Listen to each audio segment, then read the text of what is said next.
मनीवाला सांप। गंगा के किनारे दो कुटिया थीं, जिनमें दो सन्यासी रहते थे।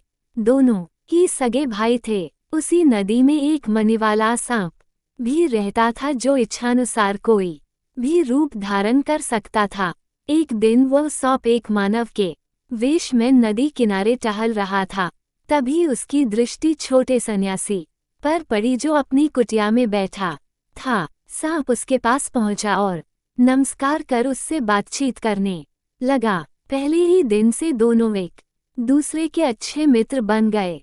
फिर तो दोनों के मिलने का सिलसिला बढ़ता गया और वे दोनों हर एक दो दिनों में मिलने लगे और आते जाते एक दूसरे का आलिंगन भी करते। एक दिन सब अपना मानवीय रूप त्याग अपने असली रूप में प्रकट हुआ। उसने अपने कंठ से निकाल अपनी मणि भी उस सन्यासी को दिखाए। सांप के असली रूप को देखकर सन्यासी के होश उड़ गए।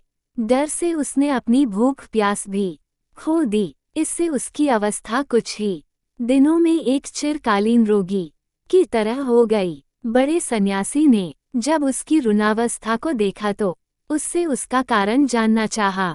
छोटे भाई के भय को जान उसने उसे सलाह दी कि उसे उस सब की मित्रता से छुटकारा पाना चाहिए और किसी भी व्यक्ति को दूर रखने का सर्वश्रेष्ठता उपाय है कि उसकी कोई प्रियतम वस्तु मांगी जाए। अतः वह भी सांप को दूर रखने के लिए उससे उसकी मणि को मांगे।